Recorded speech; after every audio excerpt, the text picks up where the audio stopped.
Setelah saya mencoba untuk melacak apa landasan dan penyebab terjadinya bentrok antara PWI dengan FPI, ada beberapa hal yang perlu teman-teman catat, yang dimana kejadian kemarin, yang dimana kejadiannya di Pemalang itu harus benar-benar teman-teman pahami apa penyebab dasar bentrokan itu terjadi sampai menyebabkan beberapa orang luka-luka.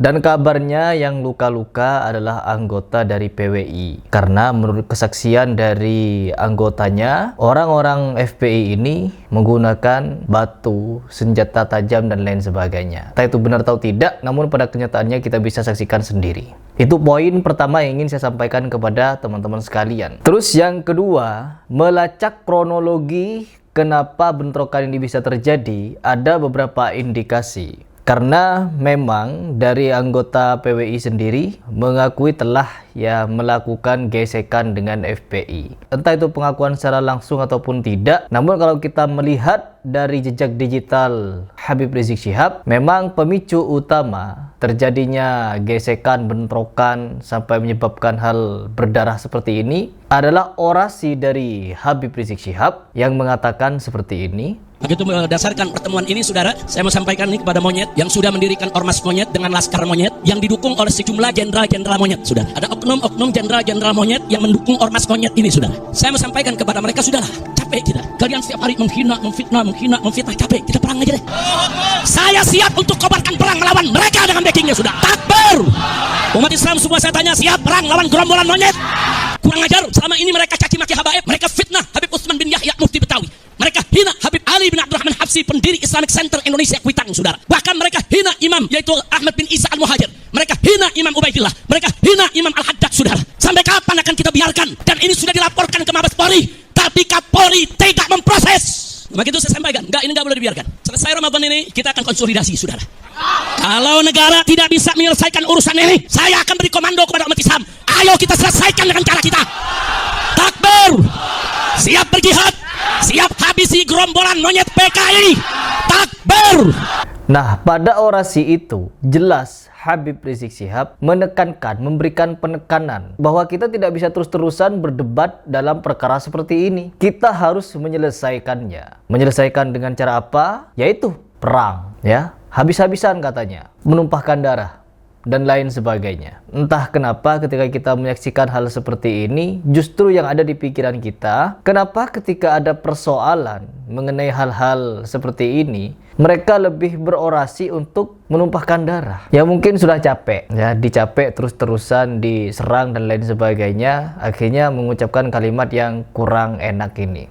Dan hal yang sangat-sangat unik ketika gesekan terjadi, bentrokan terjadi. Apa kata Al-Habib Rizik Syihab? Di salah satu video yang dimana memberikan kesaksian, pernyataan Habib Rizik Syihab ketika di pidatonya, entah itu sesudah atau setelah bentrok, ya saya tidak paham. Namun orasi atau pernyataan dari Habib Rizik Syihab masih mengarah ke sana. Apabila ada begini begitu, siap perang, siap lawan. Nah, kalimat-kalimat seperti itu, takbir dan lain sebagainya, ini yang membuat banyak orang memunculkan adrenalin yang seperti ini. Ya memang dari dulu saya suka dengan orasi Habib Rizik Syihab. Saya mantan mukhibin beliau, jadi saya paham bagaimana orang-orang yang ada di sana, geloranya, mentalnya, keberaniannya, sikap pejuangnya. Ya, saya merasakan itu. Saya pernah berada di posisi seperti itu dulu. Karena apa, teman-teman? Dari video yang saya tangkap ketika Habib Rizik menyatakan orang atau kelompok yang tidak suka dengan pengajian hanya satu, yaitu PKI. Tahun 65, saudara, banyak ulama kita dibunuh, pesantren dibakar.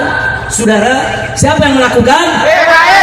Jadi selama ini nggak ada, saudara, yang ganggu habaib, ganggu ulama, ganggu pengajian. Selama ini hanya PKI. Jadi kalau ada yang mau ganggu habaib, ganggu kiai, ganggu pesantren, ganggu majelis taklim, berarti kalau begitu biarkan atau lawan? Biarkan atau lawan?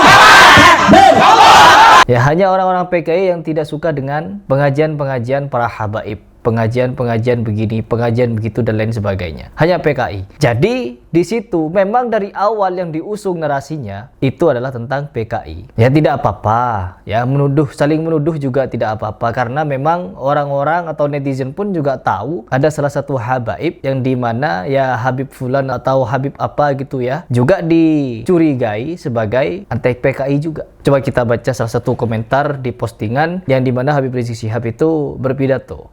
Di postingan ini, ya, di postingan inilah ada beberapa komentar yang sangat menarik untuk kita bahas. Yang dimana komentarnya berisi fakta bahwa segerombolan PKI yang sebenar-benarnya PKI adalah Habib Ba'alawi. Ini komentarnya ya. Dan yang gembong PKI adalah Habib Ba'alawi yang bernama Habib Aidit dan Habib Muso Al-Munawwar. Saya tidak paham apakah ini benar atau tidak. Yang pasti orang-orang yang komentar di sini punya informasi yang sedemikian rupa. Komentar dari postingan ini rata-rata menghujat pernyataan Habib Rizik Syihab. Mana ngajinya adanya orasi ini mah. Yang ngajak perang duluan siapa? Giliran diladenin merasa tersakiti. Bukan ilmu yang didapat tapi provokasi yang digembor-gemborkan. Kalau kita membaca banyaknya komentar di sini teman-teman, ya isinya seperti ini. Artinya apa? Kalau kita mencari dan menelusuri jejak digital mengenai apa yang terjadi sekarang, bentrokan ini justru dimulai dari para Habib sendiri. Dan yang menjadi korban siapa? Pribumi.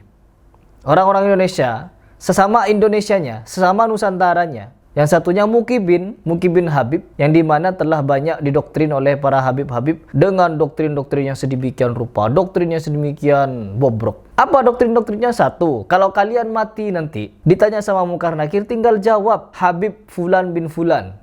Ya, siapapun Habib yang kalian cintai, tinggal jawab, saya mencintai Habib Fulan, saya mengikuti Habib Fulan, lolos tanpa hisap. Apalagi banyak doktrin-doktrin mereka, ya, memuliakan mereka adalah kunci masuk surga. Ikuti mereka adalah kunci surga, ya. Tidak memuliakan Habib neraka. Tidak percaya habaib komunis. Tidak percaya habaib Yahudi. Tuduhan-tuduhan sedemikian rupa sudah banyak digembar-gemborkan oleh para mukibin. Ustadz Abdul Somad, Ustadz Adi Hidayat, Buya Yahya. 3 orang ini sejatinya sama-sama muhibbin Habib. Yang sehingga apa? Banyak pengikutnya yang juga ikut-ikutan menjadi mukibin. Ya pasti ikut. Tidak mungkin tidak. Maka dari itu teman-teman, ketika kita dari kemarin ketika kita memberikan edukasi mengenai bahaya doktrin para habaib oknum-oknumnya, masih banyak orang yang tertipu daya dengan mereka. Jangankan kepada mereka yang jelas-jelas mengaku Sunni, kepada Syiah, ya doktrin Syiah, ketika kita paparkan data faktanya, masih banyak orang yang ngelak. Ya entah itu mereka adalah orang Syiah yang sedang bertakkiyah, berusaha untuk mengagung-agungkan Syiah agar terlihat benar begini begitu. Meskipun saya paparkan fakta dari MUI telah mengeluarkan fatwa Syiah sesat menyesatkan. Siapapun yang ikut Syiah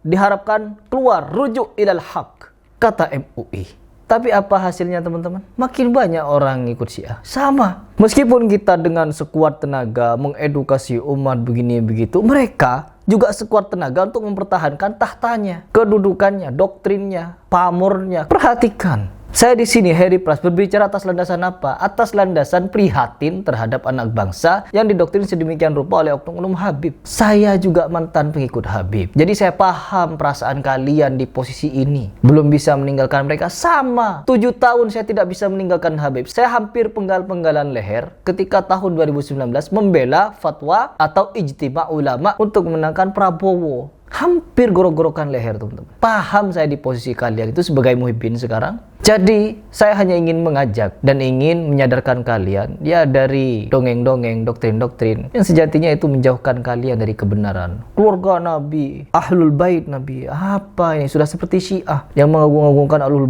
Bait. Lahir dari Fatimah, benihnya Ali bin Abi Thalib. Sedangkan ketika ditelusuri kalau memang mereka keturunan Ali bin Abi Thalib, 500 tahun kata Profesor Monechem Ali, mereka tidak tercatat nasabnya kepada Nabi Muhammad SAW. 500 tahun teman-teman bayangkan. Mau dijawab pakai apa pertanyaan itu? Kalau kita berbicara masalah kebenaran tentang nasab mereka. Bingung teman-teman. Bingung mereka. Sehingga apa yang ada ya provokasi seperti ini.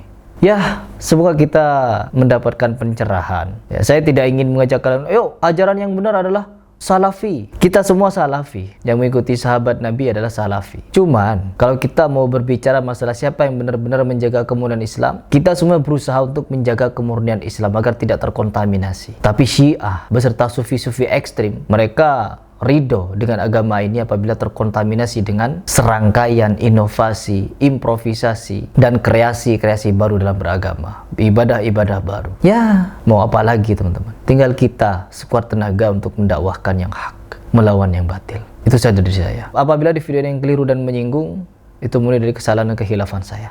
Tetapi apabila ada yang benar, itu dari Allah Subhanahu wa ta'ala.